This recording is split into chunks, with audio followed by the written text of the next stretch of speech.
My self D के Gupta, maths teacher. आज हम आपको बताने वाले हैं कि मैट्रिक्स का आइडिया कहाँ से आया, क्यों इसकी नीड हुई। ठीक है, तो सिस्टम ऑफ इक्वेशंस को शॉर्टकट तरीके से सॉल्व करने के लिए मैट्रिक्स और डिटरमिनेंट की नीड हुई।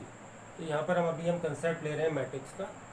तो मैट्रिक्स में क्या होगा, देखिए, consider a system of equations 2x plus 3y equals to 7 and 5x plus 4y equals to 12. These are two equations. To know LHS, we need only know the array this one. ये array कहाँ से आया हमारा? LHS side से। ये हमारे coefficients हैं x और y के लेफ्ट हैंड साइड में। यहाँ देखिए x y के जो कोफिशिएंट्स हैं 2 3, ये फर्स्ट इक्वेशन में, एंड सेकेंड इक्वेशन में हमारा 5 and 4।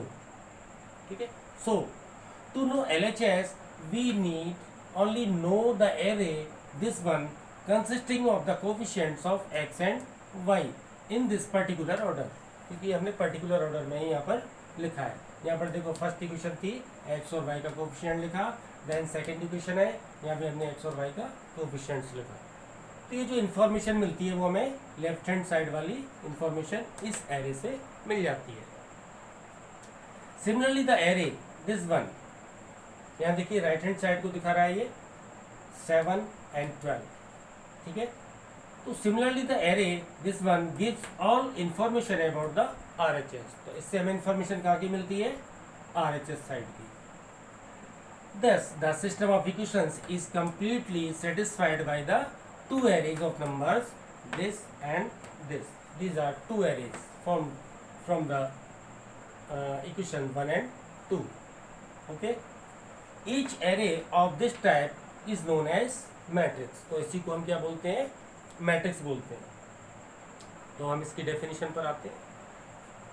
Definition: a rectangular array of mn numbers arranged in m rows and n columns is called matrix of order m by n। हालांकि कुछ लोग इसे m into n बोलते हैं, लेकिन हम m by n बोलेंगे क्योंकि m by n बोलना कुछ ज़्यादा ठीक रहेगा। Where m stands for rows and n stands for column। और सबसे बड़ी बात यह है कि मैट्रिक्स को जो भी हम रिप्रेजेंट करते हैं वो कैपिटल लेटर से करते हैं। It is denoted by capital letters such as A, B, C, etc. Okay. अब हम मैट्रिक्स के बारे में हम बताते हैं कि किस तरह से इसको रिप्रेजेंट करेंगे। कंसीडर अ मैट्रिक्स ए, कोई भी हमने एक मैट्रिक्स कंसीडर की।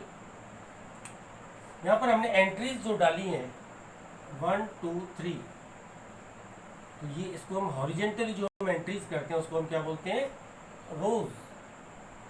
तो इसमें कितनी रोज है? रो 1 एंड रो 2। हमने अभी देखो यहाँ डिनोट करके दिखाया हुआ है, यहाँ पर ये रो 1 है और ये रो 2 है। अब यहाँ से आप देखेंगे कॉलम कितने हैं इसमें। जो वर्टिकली एंट्रीज जो होती हैं, वर्टिकली जो एलिमेंट्स को हम एंट्री कराते हैं उसे हम बोलते हैं कॉलम। तो यहाँ पर कितने कॉलम नजर आ रहे हैं आपको? 1 2 and 3। So this matrix have 2 rows and 3 columns। So इसको जो हम देखिए यहाँ ऑर्डर जो लिखेंगे, रोज कितनी है इसमें? 2, और कॉलम्स कितनी है इसमें? 3। और हम इसको रिप्रेजेंट कैसे करते हैं? m by n ऑर्डर से। और m किसको रिप्रेजेंट कर रहा है? रोज को। और n किसको रिप्रेजेंट कर रहा है बेटा? कॉलम्स को। तो क्या करेंगे इसे? सबसे पहले हम रोज को लिखेंगे, देन उसके बाद कॉलम्स को लिखेंगे। तो यहाँ पर देखिए रोज है 2, हमने यहाँ 2 लिखा, एंड कॉलम्स है यहाँ पर 3 और हमने 3 लिख दिया। तो ऑर्डर क्या हो गया आपका? 2/3 का। ठीक है, अब देखिए इसमें टोटल कितने एलिमेंट्स थे? 2 3 जा 6 एलिमेंट्स थे इसमें। 1 2 3 4 5 6। ओके, अब हम आगे आते हैं टाइप्स ऑफ मैट्रिसेस पर। मैट्रिक्स कितने तरह की होती है? ठीक है, तो अभी हम इसको इरेज कर देते हैं और आगे जो हम कंसेप्ट लेते हैं अब types of matrices.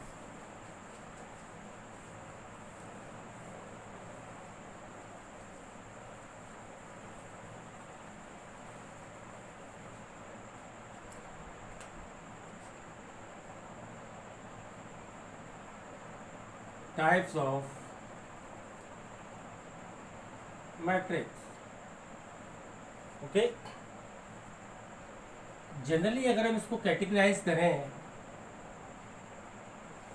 तो दो तरह से कैटेगराइज कर सकते हैं इसे. पहला,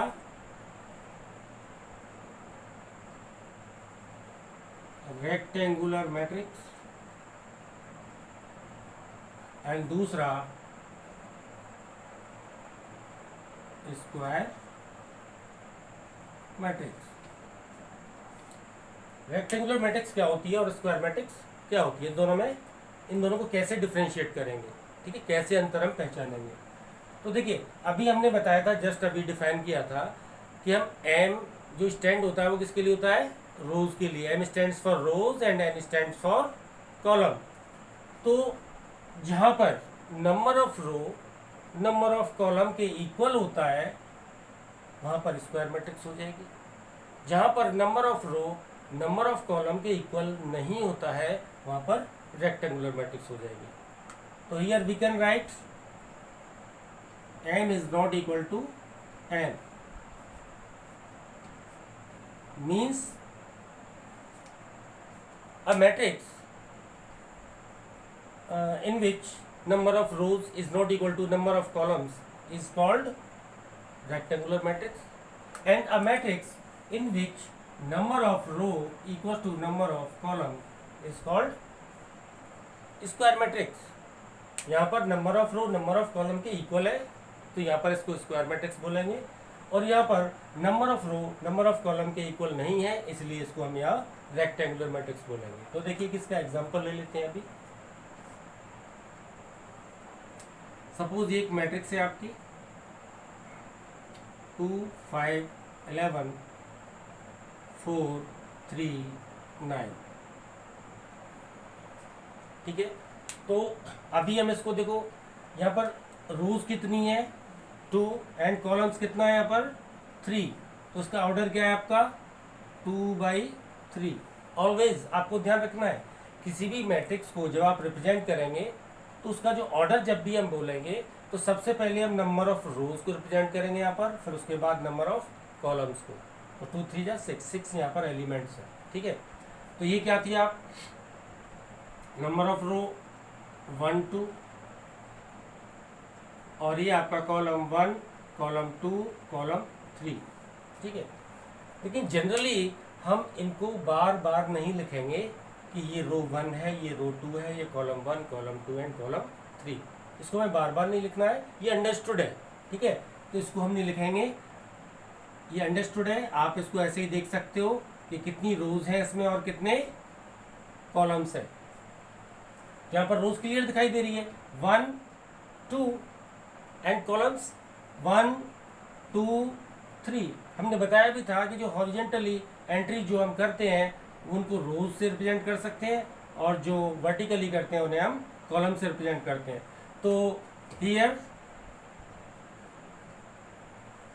m इज 2, यानी कि रो कितनी है इसमें 2, एंड n इज 3, यानी कि नंबर ऑफ कॉलम्स कितने यहाँ पर 3. और हमने अकॉर्डिंग टू डेफिनेशन क्या बोला था, where number of rows is not equal to number of columns, this is called rectangular matrix. So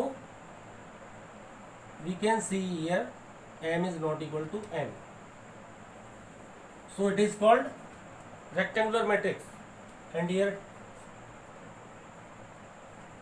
take one example, suppose B matrix 1 2 3 4 5 6 7 8 9. Here 9 elements. Entries are such that row 1 row 2 row 3 and column 1 column 2 column 3, that is 3 rows and 3 columns.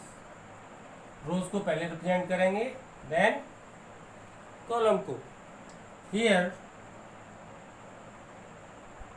n equals to 3 and n equals to 3, we can see m equals to n. So it is called square matrix. अभी इसके देखिए और भी हम आगे चलेंगे, तो ये हम पार्ट 2 में बताएंगे डिटेल में जाके कि रेक्टेंगुलर मैट्रिक्स और कितने तरह की हो सकती हैं और स्क्वायर मैट्रिक्स अभी और आगे कितने तरह की हो सकती है. ठीक है, नेक्स्ट लेक्चर में फिर मिलते हैं. Thank you.